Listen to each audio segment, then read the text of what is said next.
Conversations with Nicole. Let's talk about it. Tell me all about it. I'm here. I wanna know what's on your mind. Ooh, the world needs to hear from you, and I'm so glad to have a conversation to reach the nation. And it's all about you. We'll help each other to discover innovative ways to positively change the world. Let's talk about, let's talk about, yeah. Let's talk about Conversations with Nicole.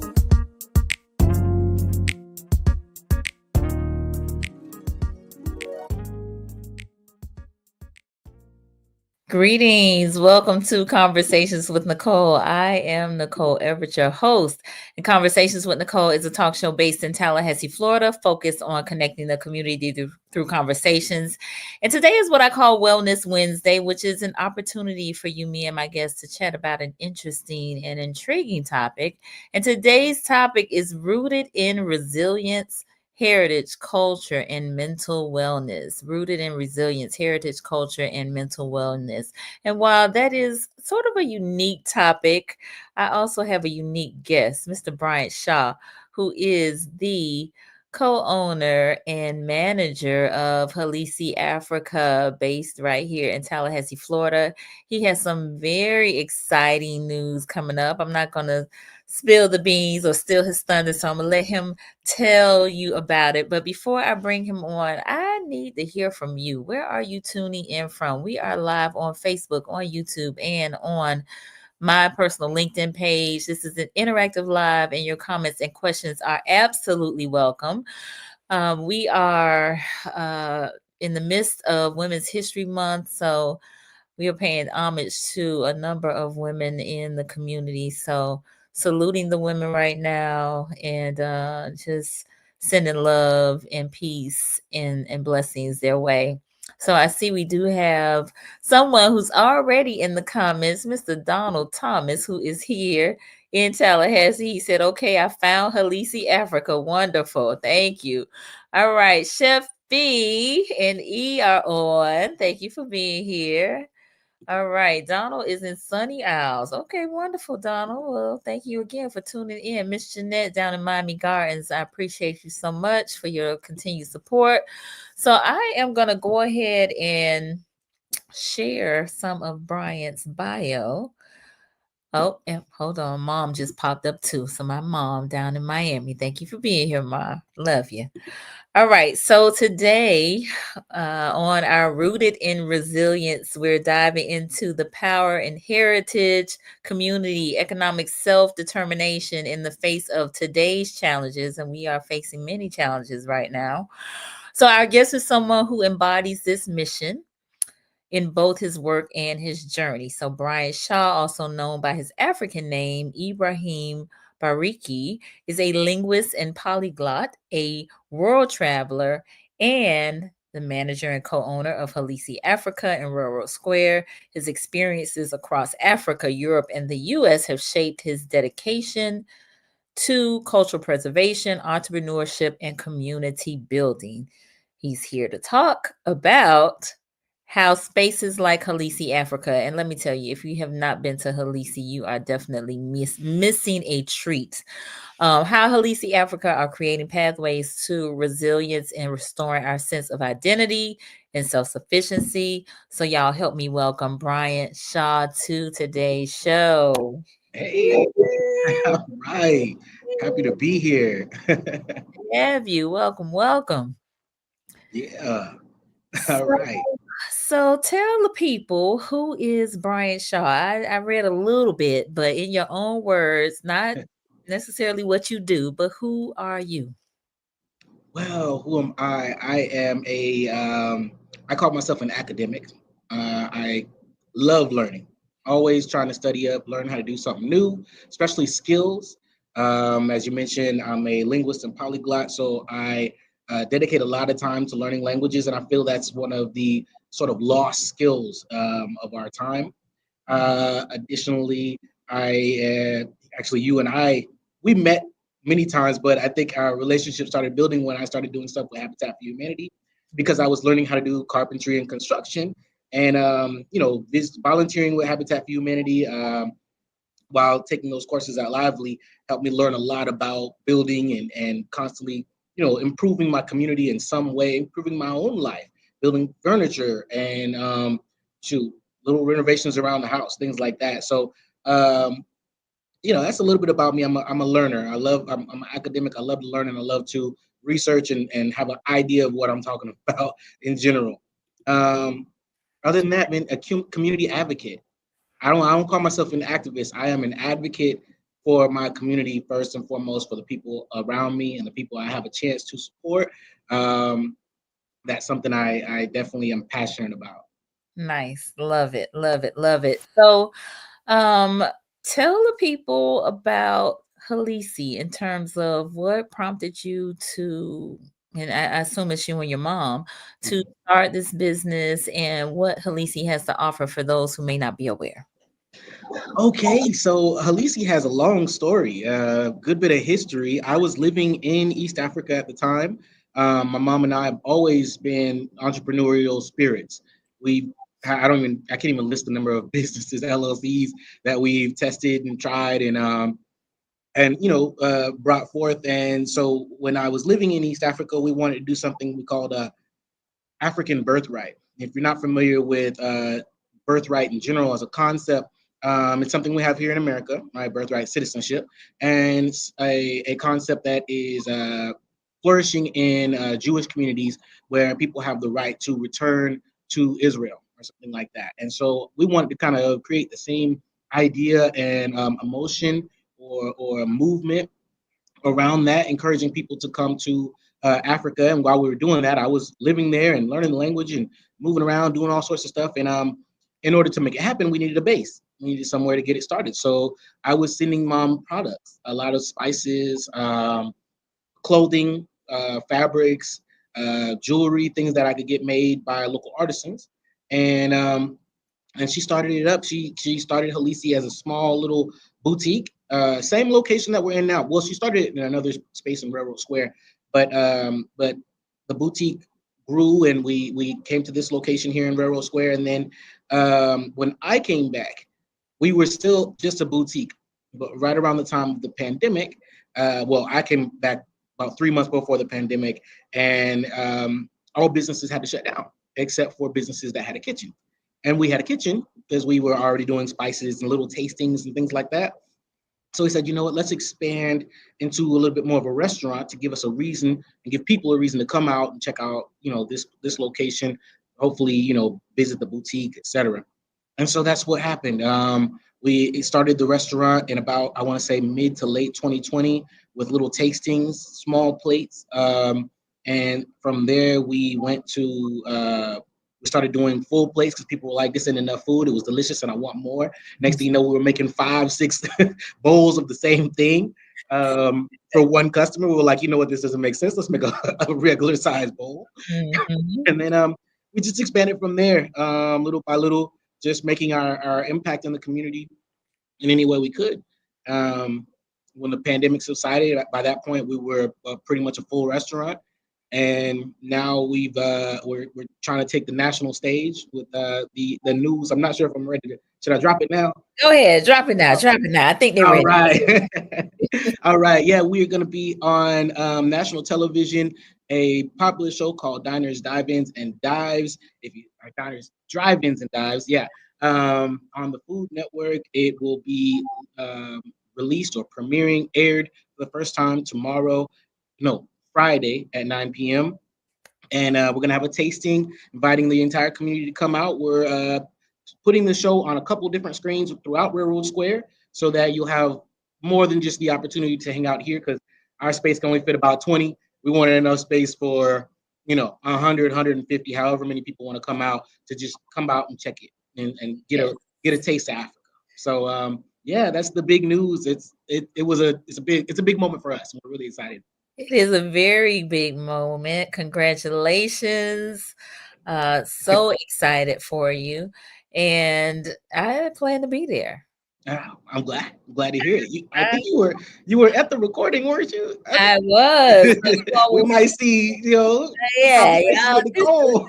little sneak, y'all. Y'all didn't know, but yes, I was on that particular episode of Diners, Drive-ins, and Dives. So y'all definitely want to tune in. The food, it was amazing.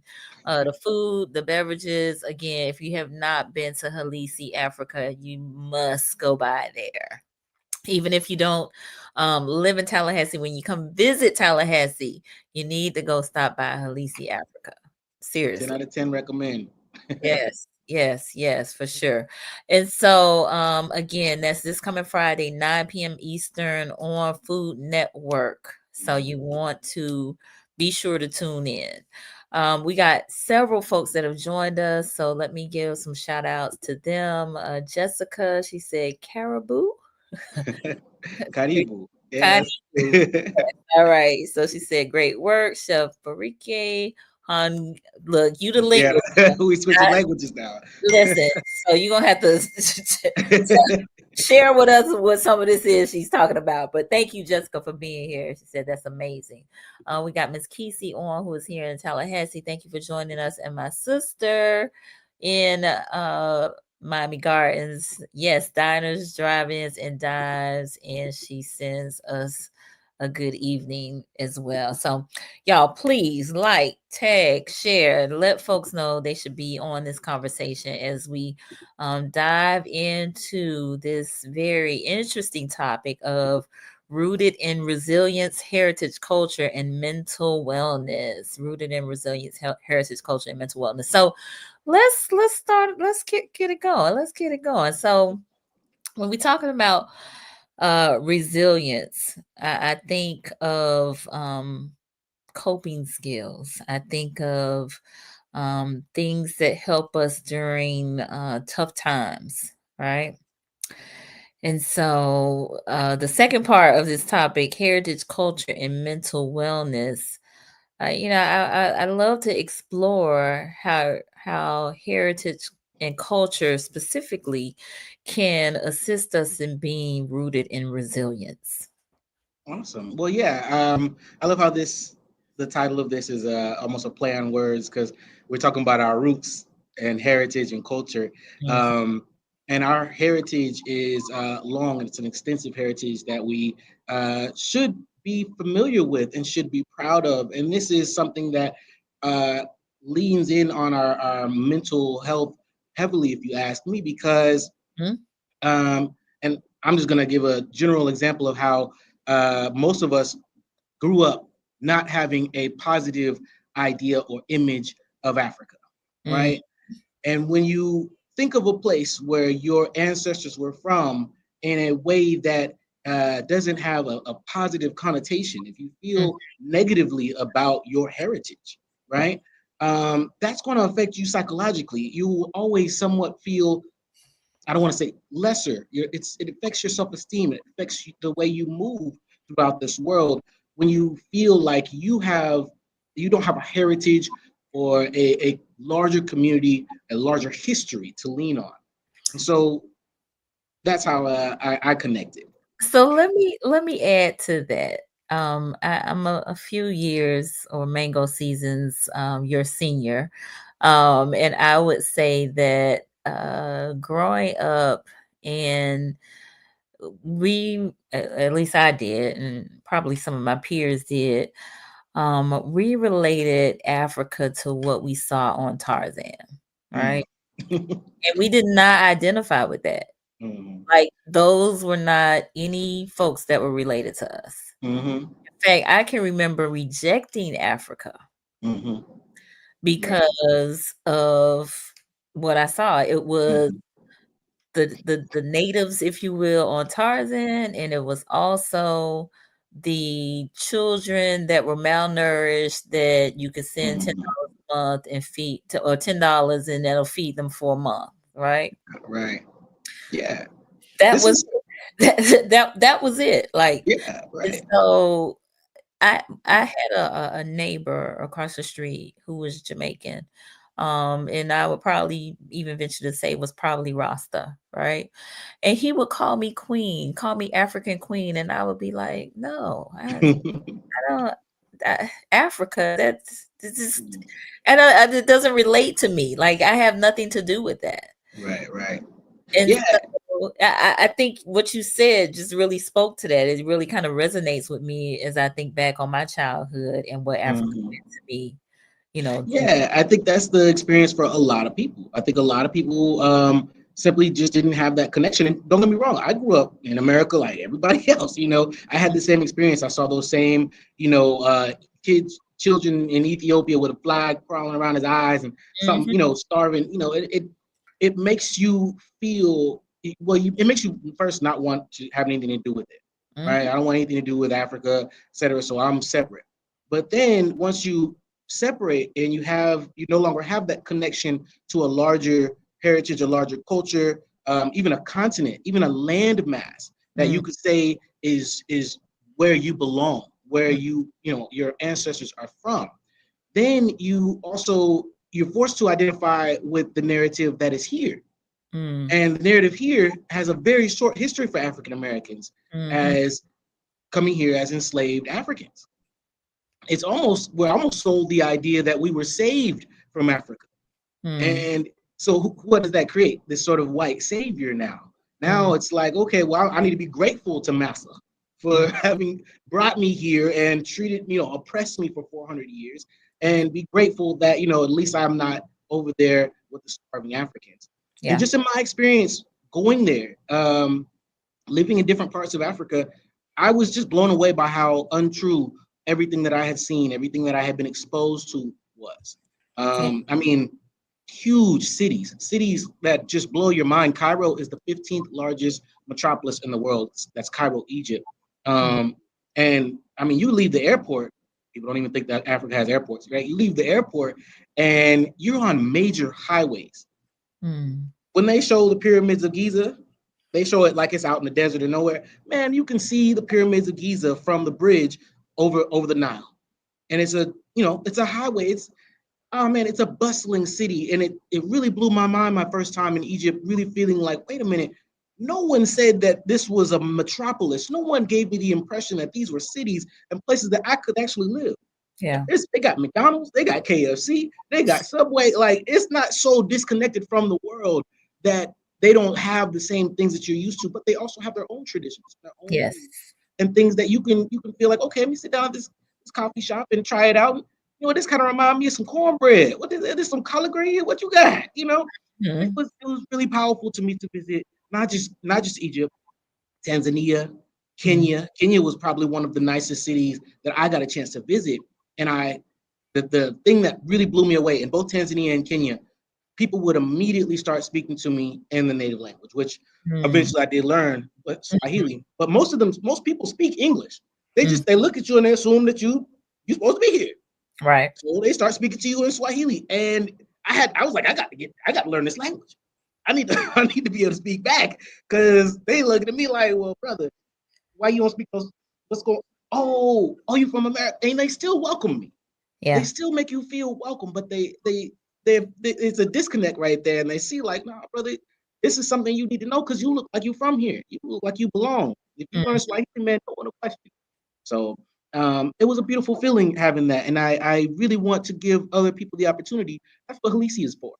yeah, Khaleesi is just a taste of Africa. mm, We literally, we're well, I think it's 8,000 miles or something like that from here to East Africa, but we try to bring those flavors and that culture and the music. It's a full sensory experience when you come inside, for you to see and feel and connect to images that would empower you, that make you feel pride in that heritage and in the continent where your ancestors came from. indeed, indeed. I will also add to this conversation that I also have visited the continent, had the great opportunity of visiting Ghana this past July. And yeah, it was nothing like I had kind of seen before, and yet so beautiful. Just seeing all of the um, the melanated faces on every ad that I saw, every billboard, every bus, every sign. And so it actually choked me up a bit, to be quite honest with you. Mhm. So that heritage, that culture, there's just something to be said about knowing it, about having a better understanding of who you are and your whose shoulders you stand on, what your ancestry is, and while I was at in Ghana, was able to visit the slave castles, two of them. Um, I- and while I don't know my ancestry specifically, specific names and whatnot, um, I could relate to the folks that traveled through this way. Mhm. Mhm. Mhm. And so it has given me, as a result, a great sense of pride in that my ancestors survived the atrocities, the terrorism of the African slave trade, Mhm. right? Yeah.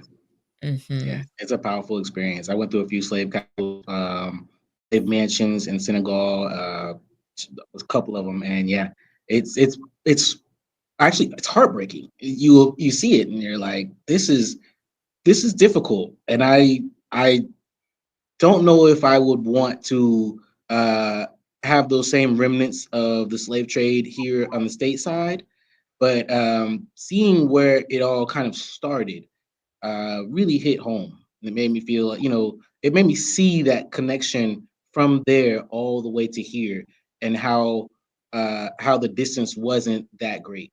It was Hmm. much closer to home than you realize. Yeah. Yeah. So I want to get the viewers involved. We're talking about rooted in resilience, heritage, culture, and mental wellness. When you hear the term rooted in resilience, what does that mean to you? What bubbles up for you? What resonates with you when you hear rooted in resilience, heritage, culture, and mental wellness? Let us know. I will tell you when I, just kind of meditated, marinated on this topic, I thought about the shoulders that I stand on, but also just having a knowledge of self. And part of that is my family history. It is my community history, Mhm. right? The extended family of family friends, close family friends who are like family, right?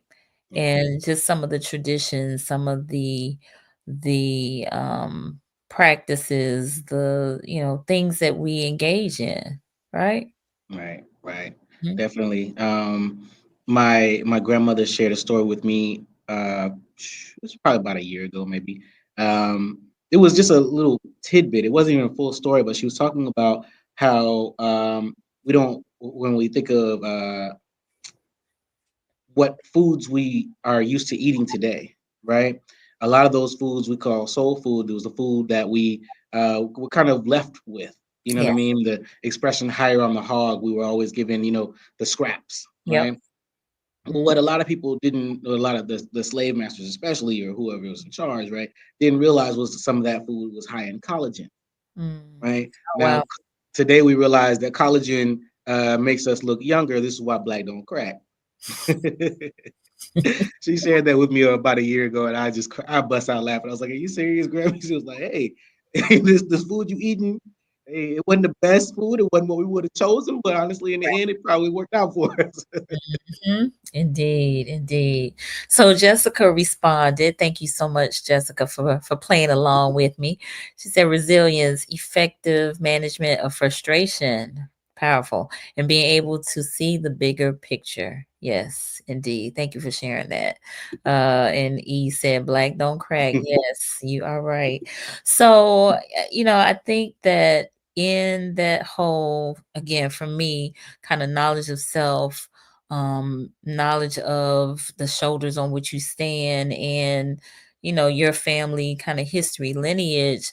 I believe that that is part of the resilience, right? Because maybe we draw upon the stories that our ancestors told us of how they got over, or how they came through those tough times, right? And Right. so, I think that's a huge part of being rooted in resilience. Like, we are part of these roots, right? Because Yeah. we are, if you think about a family tree, right? The branches to the tree, but there's these roots that are deep down on the ground. We can't even really see what's going on down there, but it's strong. It's holding that tree down, right? Yeah. Yeah. Um, One of the things that I was looking into recently was some of the statements from Martin Luther King and Malcolm X. James Baldwin. These are our leaders back in, I would say, maybe my grandma's time. And one of the things that MLK talks about specifically during an interview, he talks about how he's asked, why aren't black people able to succeed, quote unquote, Mm, right? And MLK says, in I'm paraphrasing, of course, he says, we're the only people who came here in shackles. mm, And if there's a level or a standard of success that could be applied to us, we've hit it. In other words, you know what I mean? He didn't quite say that, but we've survived through that, through slavery. We've mm. survived through um, oppression, civil rights, and we're here today just demanding equal respect, Yeah. and opportunity to live and to grow in our own image and in our own skin. Um, he talks about how also black skin has been equated with sort of a degrading existence, Hmm. and it's so important in terms of our mental health, to not make that connection, to really to fight that narrative, and to recognize a an existence that is worthy of not only being but thriving. That's Yes. something that our communities really need, especially now with so much going on happening all around us. It's important. Absolutely.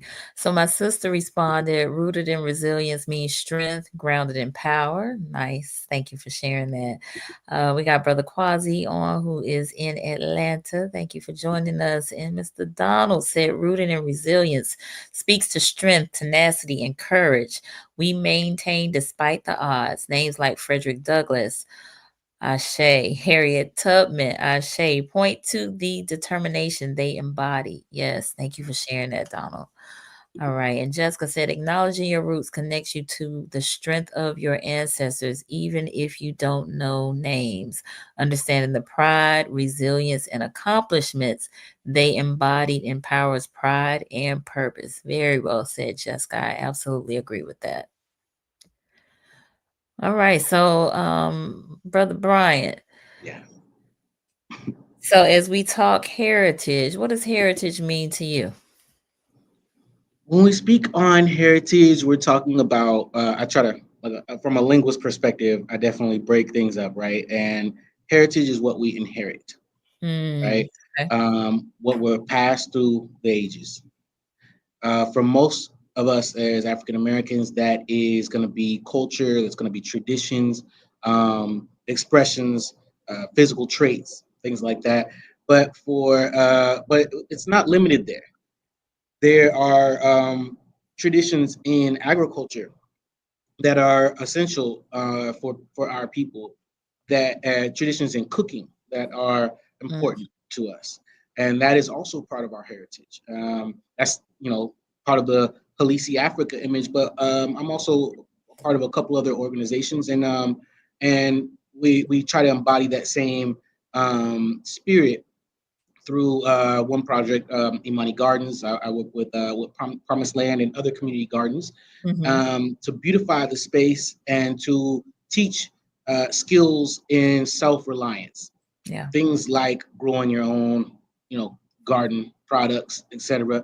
And then taking those things and learning how to cook, Mm, everything from mustard greens to radish potatoes, how you can make a lot of this stuff without needing to necessarily rely on entities that otherwise apparently don't want us around. mhm. Um, so heritage is that that foundation that all of us have or need, Mm. um, to be a full, well-rounded individual and to not depend on outside sources and influences. Yes. So you said something there when you said self-reliance. I am a huge fan of growing your own. And for those who I talk to, maybe that say, I can't grow anything, I got a brown thumb. Well, get with somebody that does grow, right? Mm-hmm. Because there's nothing like having those fresh fruits and vegetables that you can sustain yourself from, right? Yeah, and if you don't know how to grow stuff, look, I ain't no green thumb at all. My thumb just as brown as my skin. But come out to Promised Land. Go to one of your community gardens, and there are people there who are not per se experts, but they're willing to work with you, workshop with you, and help you learn these practices, as well as help you to learn to harvest and cook something. And I promise you, there is no greater feeling than harvesting and eating something, or eating something that you harvested, eating Yeah, something that you grew. yeah, It wow. That, I mean, you just feel the nutrients in everybody. Like, wow, this is giving me so much strength. Learning to cook is also important because yes, it you don't is. want to cook something and it just be terrible, but it's Right. still going to be a great feeling having grown it yourself. And then if you take it to someone and learn the next step of cooking it, or attend some of these cooking demonstrations that we're about to get started up a little bit. Same thing at Promised Land with the Imani Gardens, and I want to spread this to other community gardens here in Tallahassee. Um, with cooking demonstrations, just learning how to take those veggies, those every mushrooms, all sorts of stuff that you can cook and have a nourishing, a delicious meal. So yeah, Exactly. that's huge.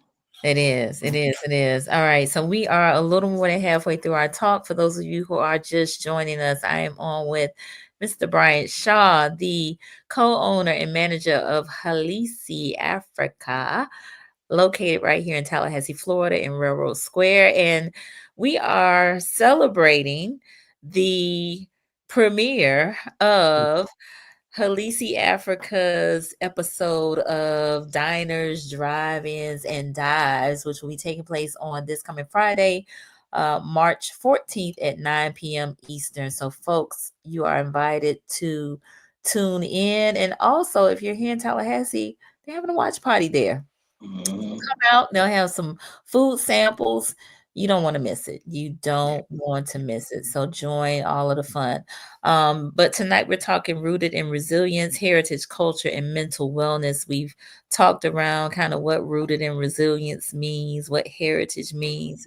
We have some folks that are just joining us and chiming in. So Black Biz Tally, which is our girl. Hey, love these guys. Love you Yes, guys. appreciate you, Venice, for being on here. She said, I love this Conversations with Nicole episode, so much insight, and I love the insight and how Bryant sees food. Absolutely. As Black people, we need to grow more of our own fresh, unprocessed, unaltered food. Absolutely. Bring farm to table back. Agreed, agreed, agreed. Mhm. Yes, yes, yes, yes. All right. Fee, who is a chef, a local chef here, she said those peas used to be real good when we picked and shelled. Yes, ma'am. But you know what, Fee? You know what I find that oftentimes with our older generations that maybe had to farm, they're not so much interested in doing that anymore, right? Because it was such toilsome work and they really didn't have a choice. They didn't have any options as it relates to it, or at least they believed that they didn't. But I tell you, I'm invigorated by it all. I love watching food grow and to be able to pick my own and eat it. There's nothing like your own fresh food that you can pick from your garden, from your own front or backyard or community garden for that matter. Hmm. Mhm. Donald, in the U.S., food is a weapon. The battle scars are evident most noticeably in the Black community. In Tallahassee, we've got a store called Wiggly Piggly with a giant pig over the entrance like a mascot. Well, you know, Donald, I understand your perspective, but some people and I will speak on behalf of some of my family members. They use a whole pig from the snout to the tail. They survived off of it. And I'll It say this also, if I may, mhm, I don't actually eat pork myself. Not for any religious reason, just because I try to avoid it. But mm, um, but Piggly Wiggly is to me a staple in this community. Um, as a black owned grocery store, it is also the only store on the South Side for quite a minute. I think the next store you're gonna find is gonna be Publix on which is starting to go on the north side. Well, for many people, it's walkable and it hires and employs a lot of us. So although I don't love the mascot. mhm. um, I do appreciate them for being here. It's the one here in Tallahassee and also the one in Quincy, for being here and supporting our community in the way that it does. Although garden, grow your own now. Still gonna push that message. Grow Absolutely. your own. Absolutely. Yes. And shout out to Mr. Roy Moore, who is the owner of both of those Piggly Wiggly establishments, who actually has uh, sponsored a healthy food segment on Conversations with Nicole. We partnered with him and Mr. Uh, O'Neill, who is the fitness trainer. He did these healthy eating segments, and so we partnered with Piggly Wiggly to get our fresh produce for O'Neill to cook up some dishes and make some beverages for us. So it's not all bad at the pig. Let me just say that. All right. But you just have to be selective and intentional about the things that you consume. All right. We got Miss Latina with She Speaks Solutions, who's in Tampa. Thank you for being here. She says such great information and needed. Love this conversation. Thank you. All right, Jessica, we see what processed food does to our bodies. Imagine what they do to our brains and spirits. Ooh. Listen, you are saying something right there, Jessica. We did a show on Monday around how and why food connects us. How and why food connects us. And I actually did a segment on the radio show that I'm a part of, Michael Cork Morning Show. Shout out to Michael Cork on Hallelujah 95.3. But I did a brief talk on how food changes your brain. That was the topic. It was a article that I found in Psychology Today, and one of the things that it specifically talked about, and I'm looking at my notes right now, but it talked about quality food equating to quality brain cells. That our brain matter is made up mostly entirely of cells built from the food that we eat. So if we're not eating quality food, we are not creating quality brain cells. And so it's important. Yeah, definitely. My mom got her PhD in health communications. Mm, She really values eating right, and that's a huge sort of staple behind HalisiAfrica's food and what we cook. We mm, make everything starting off vegan, mm, knowing so we know for certain what the ingredients are. Um, we read the ingredients on every spice that mm, we get, so mm. we know there's no MSG, Yeah. there's no if we're trying to keep it vegan, right? There's no broth from an animal. Mm, There are also no allergens. She's just very conscious of avoiding things that are not good for us, yeah. that are addictive or in nature or whatever it may be. And I Mm-hmm. really appreciate that about her. And it's something that I think comes through in the food. When you taste it, you feel you can. Actually, I have a customer who's from I think he's from Cameroon or Nigeria, Hmm. and he comes regularly, and he literally says, I love the fact that I don't taste any chemicals in the food. I Yeah. can taste what you cooked. That's it. If it's vegetables, I taste the vegetable the way it's supposed to taste. So Hmm. yeah, that I can 100% believe that the food we eat affects our clarity.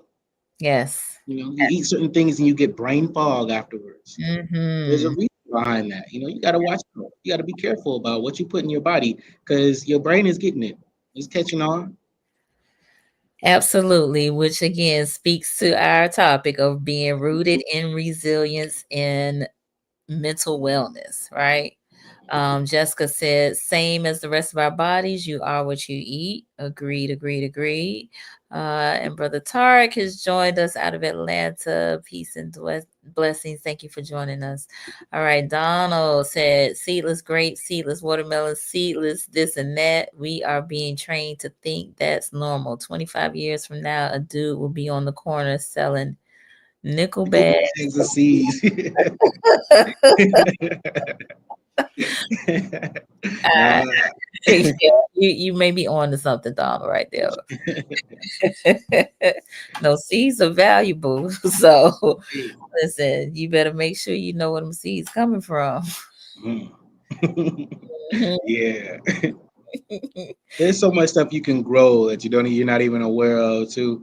For sure. Um, the one of our staple dishes is agusi, and the agusi seed is what we actually are cooking with. It's high in protein, but also you you got some. Just saw that comment. But also it's really it grows here in the States, and you can grow it yourself. It grows into a gourd that is, from what I understand, terrible, but um, but the seeds are what we mostly cook with. You can make hummus with it, all sorts of stuff. So yeah, I think seeds are the start of something. That playing on the rooted. Yeah. Yes, absolutely, absolutely. So we've actually kind of touched on the mental wellness piece, but definitely the rooted in resilience, the heritage, the culture can absolutely help promote mental wellness, right? Mhm. Because I think there's a sense of um safety, even in the midst of what would appear to be chaos, or what is even chaos, right? Not even appearing to be, but what is chaos. But if you have a strong sense of self, if you have a strong sense of culture, of heritage, that is definitely going to help to promote mental wellness. And it's going to be something that's necessary for, again, us to get through those kind of trying and turbulent times that, we may be going through, or that may be ahead. Right. Right. Hmm. Oh, I'm it here. seems. Oh, I'm trying to cut down my light. My battery's getting low, but I'm here. I'm here. Uh-oh. All right. But no. I'm sorry. Lost train of thought. No, it's okay. So just talking about mental wellness Yeah. and as relates to being rooted in resilience. Yeah, yeah. Also, when we think about the rooted part of it, we also are rooted in our communities. A lot Mm, of us are connected to many facets of our community. We don't even realize how many communities we actually a part of, because we think mhm. of it as being just where we live. But you have a work community, right? And you have maybe an online community. Yeah. If you participate in any hobbies, things like that. Those are all different communities that you have around you, Mhm. and being understanding the relationship that you have with those communities is going to be something that is going to give you that foundation of support and of sort of a identity, Yes. knowing who and what makes you move, and what support you have Mm, to accomplish your goals and to sort of feel out your purpose. yeah, um, so yeah, definitely those roots in our communities, that's going to make a big difference for us. absolutely. Hope. So Donald mentioned in Imhotep, uh, Hmm. said, "Let food be your medicine, and let medicine be your food." Also, laughter is the best medicine, except for diarrhea. But agreed, I agree with the whole food being your medicine, because there was a saying about paying your farmer or your pharmacist, right? Hmm. So you pay your It's farmer, right? right. Because So you want you, quality food that's grown, mhm, right? And if not, then you're going to pay the pharmacist, because you're going to be popping all these pills. trying to get back healthy. Exactly. Right, right. And man, so much pharmacy or pharmaceutics is in our food. I was talking to a friend of mine earlier today about different foods that we could eat that would help you feel better. I think noni was the one she mentioned. Mm-hmm. and how it helped with, what was it? It was digestion, gastrointestinal uh, problems that people may be having. Mm-hmm. Um, fruits, vegetables, these things don't not only give us energy, but they are a source of medicine, and they are sustaining us. So you might be paying your farmer either way, because your Yeah. farmer is probably growing the things that your pharmacist is using to help Right. you out. True. I hadn't thought about that, but very true. Very true. Yeah, now that's a real saying though. I thought that was powerful. It is. It is. It is. So again, mental wellness. We want to um, sustain ourselves with, as we've already talked about, fresh fruits and vegetables, foods that are not highly processed, um, and that will again help promote that resilience. Right. Right, right. And Hmm. just taking the mental wellness piece to us on a slightly different path, because I could talk about food all day. Right. Right. Um, but having institutions, I love the fact that Black Biz Tally chimed in, because I love you guys. I love what you're doing. Big stuff coming your way. Organizations like that are giving us an opportunity to be more self-reliant and to feel pride in our communities and in ourselves. Hmm. I love entrepreneurship, and something I really want to collaborate with other people on, in terms of sort of an entrepreneurship incubator, helping our Black-owned businesses thrive. I feel really fortunate for Halisi to have gotten to the point where we can get a little national attention. But let's be honest, we still need customers. I still need people coming through and supporting us, because they care about, because they like the food. Don't get me wrong. I love that person who's visiting town and tries the food one time and loved it. That's great too. But our community has to be the biggest source of support for our businesses. And that's something I really wanted to bring up with Black Biz Tally. I love how they're setting up space for our businesses to be together, to build together. And that's something that I love about what Halisi is doing, aside from the food, is creating a space for people to be together, to feel community, and to celebrate their heritage, to celebrate culture, and just to celebrate food in that way, to celebrate being, existing, and feeling pride in who we are. Very good point. Also, I will mention that Halisi not only via the space, but is also crafting events that community can come out to. First Fridays is a uh, Railroad Square kind of staple, but for First Fridays, you all had um, nonprofit organizations in the park adjacent to Railroad Square. You also have done Kwanzaa last year, doing all 7 days, having programming all 7 days. So, again, that is also part of that resilience. That is also part of that mental wellness, like having community that you can come together with and connect with and relate to, and have again a safe space to engage in is very, very important. All Yeah. right, brother Quasi had a comment. He said African Americans need a reset on culture and heritage, and that needs to change. Controlling the production and distribution of food in our community is a must. Great point. Yes. Great point. Great point. Yeah. Great point. Yeah. Yes, sir. All right, Jessica, we're talking roots, but the seed is also a great representation of resilience, a product of it. When a plant is stressed, it can die or it might bolt. And from that, we get seed, the next generation. Hmm. That point too. Wow, great Yeah. point. Yeah, thank you, Jessica. Quasi Tally is like the majority of other U.S. cities. Black people do not own the grocery stores. The majority, yes. We got again the one, Mr. Yeah, right. Moore, who does here in Tallahassee. But you're right.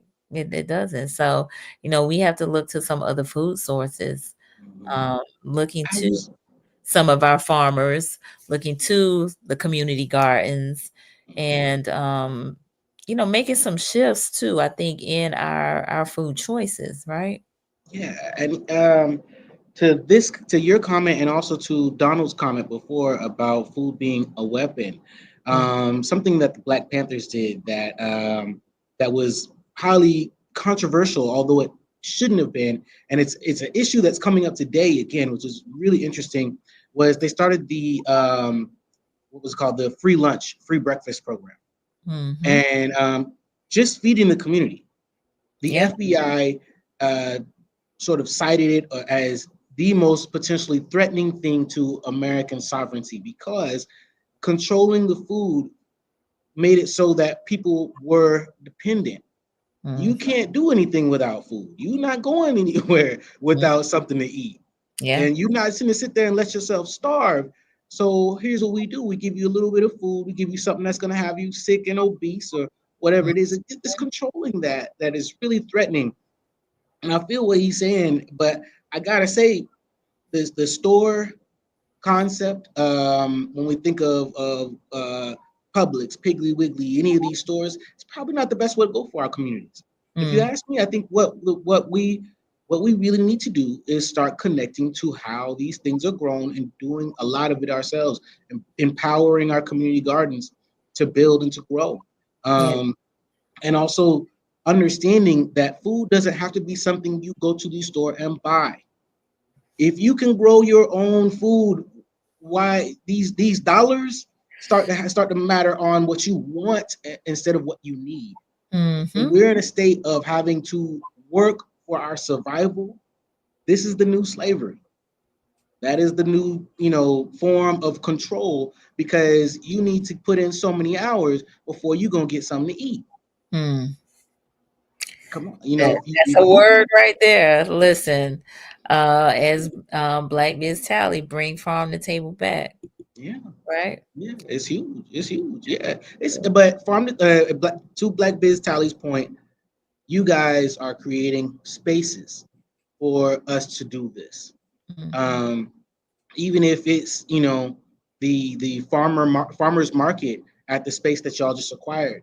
Uh, hey, contact me, please. Let me know how I can be a part of a food demonstration or something because it's gonna be vital for us to have our own spaces and to create and build our economy within this community the way we want it structured. So I highly support you guys. I hope you keep pushing forward, and please let me know how I can be supportive and be a part of what's happening. Yes, yes, yes, yes, yes, Venice. Yeah, keep us informed for sure. So Jessica says it's time to spread our seeds. What a great opportunity for growth. And I know that's right. Brains can't learn without nourishment, so protect school meals. Oh, so uh, Jessica is part of SFSNA. If y'all aren't familiar with it, Florida School Nutrition. I think it's administration and Okay, association, got it. and they're going through a lot. I kind of just mentioned how our schools are being defunded, and in terms of the lunches and the Yeah, cafeterias. yeah, I've heard that recently as well. That the I mean, free and reduced lunch, there's a proposal to eliminate those what is altogether. this about? Yeah. Yeah, this is coming directly for our communities, especially urban communities, low Mm, income neighborhoods. We're gonna be the ones who get hurt from this the most, mm, and so it's gonna be really big and important for us to develop our own sources, our own methods, and our own economy within these small urban communities that we are part of. yeah. So we need to organize and pull it together. We do. Yeah. So stop by your community gardens and see how you can get involved. What can you do? Promised Land is located on Orange Avenue. Almost all of you have passed it at least once. FAMU Garden or FAMU Farm is right there, also on Orange Avenue. They're right down the street from each other, and they're Mhm. run by the same couple of people. Um, if you hear about a workshop or an opportunity to go through there, highly recommend it. It's definitely something, and I'm collaborating with them more and more. I want them to start providing food for Halisi. and they actually do already our mustard green salad. If you hadn't had a chance to try it, they Mm, provided the mustard greens for it. And it evaporated. I mean, we put it out and people were just loving it, eating it yeah, up. yeah. And we're going to start growing more out there, working with them a lot. But we're also going to have workshops and opportunities for people Mm, to come through and learn those skills. And something also about the garden is, or farming in general, is how it affects your mental health. mm, It's something so empowering mhm. and meaningful, touching the ground, connecting with the earth, with the Yes, soil. yes, You know, um, this is something I know they've been doing it for a while with the kids too, but kids get out there and love it. They're like, wow, I didn't know. They don't even, a lot of kids don't even know where their food is coming from. yeah, And so now getting to see that is something that it triggers in your brain as a source of empowerment to say, you know what, I can do this. This isn't hard. And I see my community doing this and my family members doing this. And this is something that I have that I can bring to the table. If anything, if all you got is time, contribute that. Volunteer.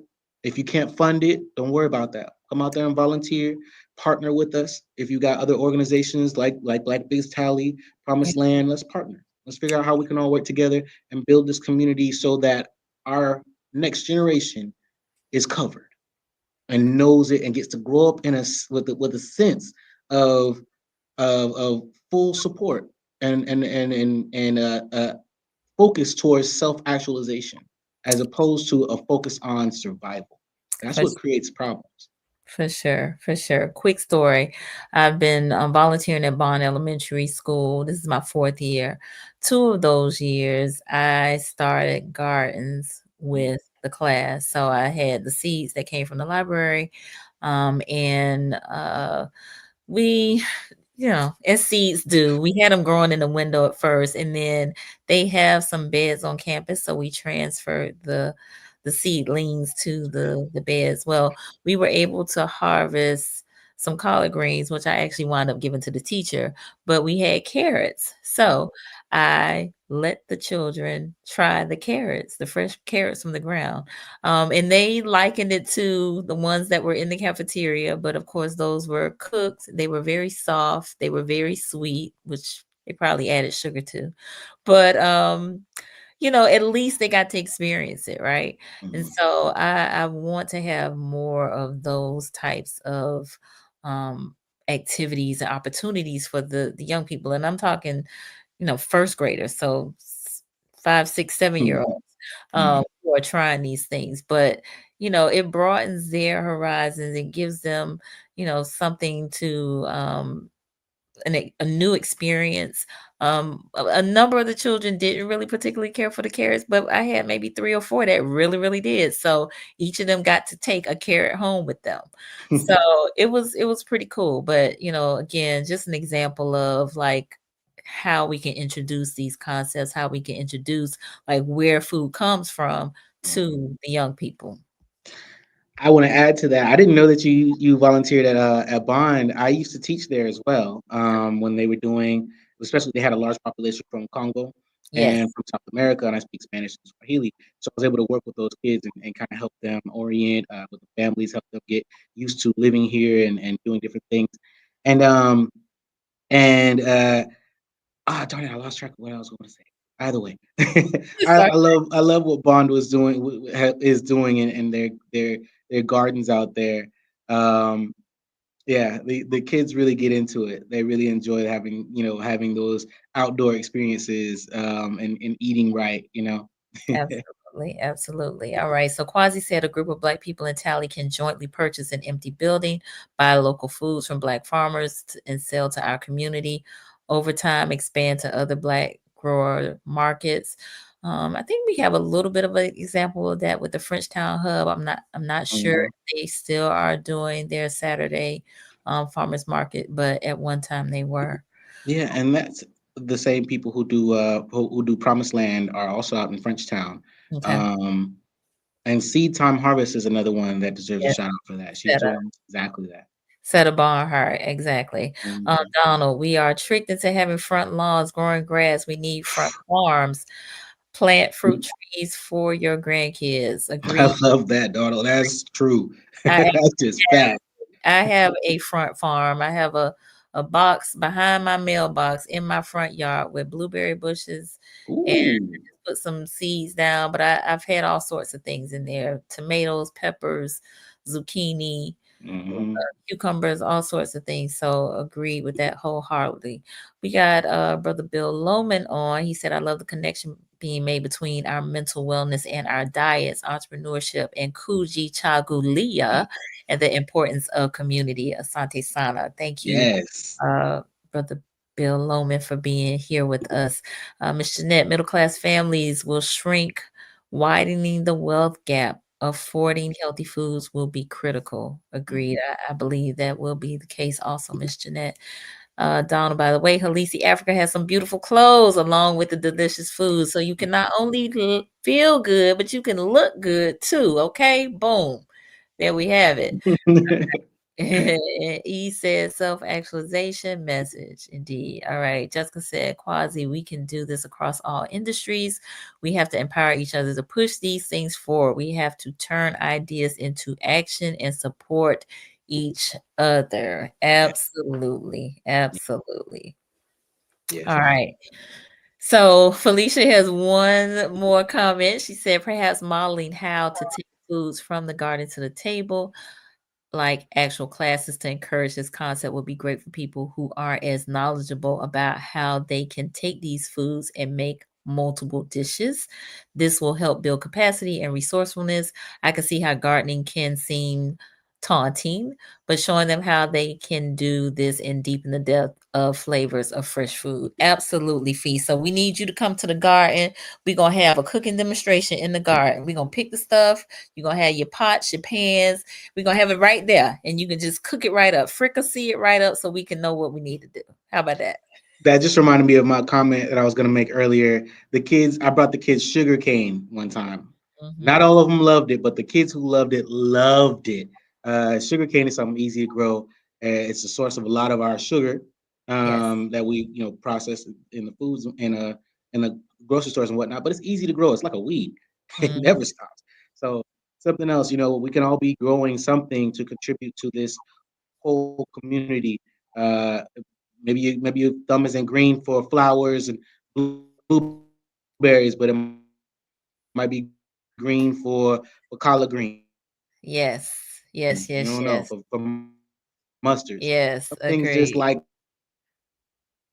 yes. certain Agreed. people better. Agreed. Agreed. So, I Uh-oh, see here we everybody. having a little bit of technical difficulty, which I think is our look. Our technology is telling us it's time to go. So we are a little bit over our hour, but this There has we been go. a great conversation. I see To wrap it up. Justin, who is a farmer as well. And I say farmer because him and his wife have um a great garden at their home, but he says we need more young gardeners at the promised land. Absolutely. So yeah, let's if we need to figure out those schedules, those days, those times, and the places that we can go. Since this seems to be the whole fresh food, everybody is kind of talking around that, especially right here in Tallahassee. So let's share that information and get that going. All right.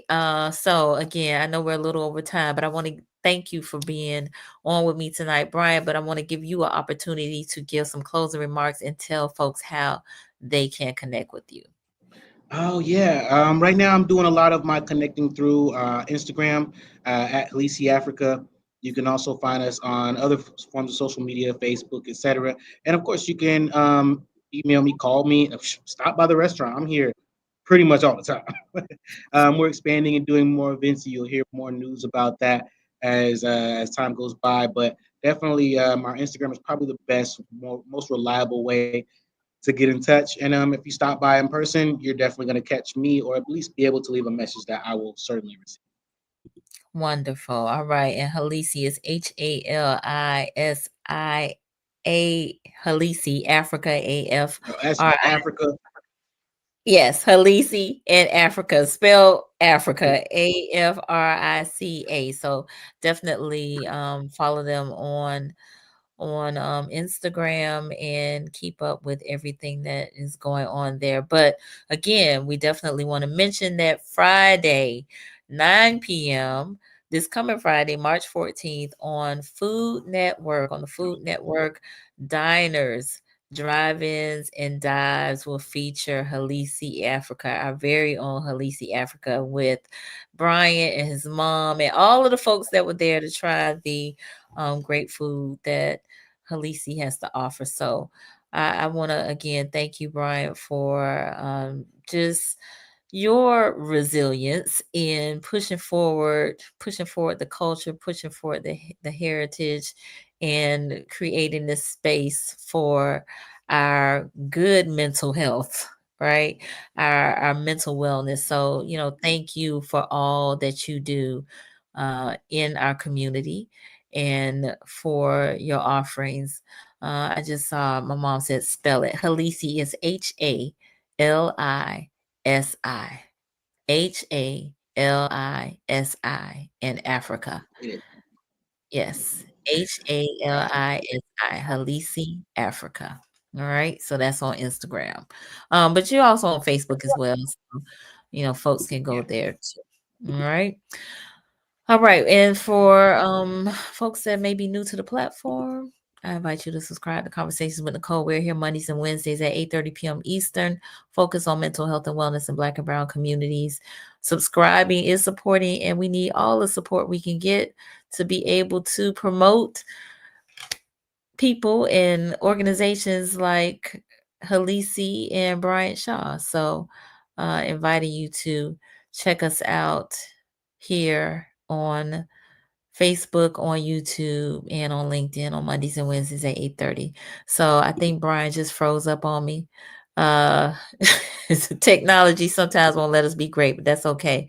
I hope this benefited you all. This was a great conversation. Thank you all for your engagement with us this evening. And hopefully we'll see you soon. Maybe we'll see you at the watch party at Halisi on Friday at 9 p.m. All right.